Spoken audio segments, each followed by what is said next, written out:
First, please turn on the main power switch. The center indicator light is flashing red. The pen tip is heating. Wait until the indicator light turns green, indicating heating is complete. You can now normally use it and insert the consumable. Press this button with your thumb to feed automatically. Press again to pause feeding. Press this button with your index finger. You can adjust the consumable's output speed. Do not bring the pen tip too close to the tracing pad, maintain distance while drawing.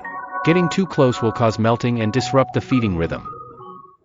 To replace consumables, press the feed out button to fully exit before replacing them.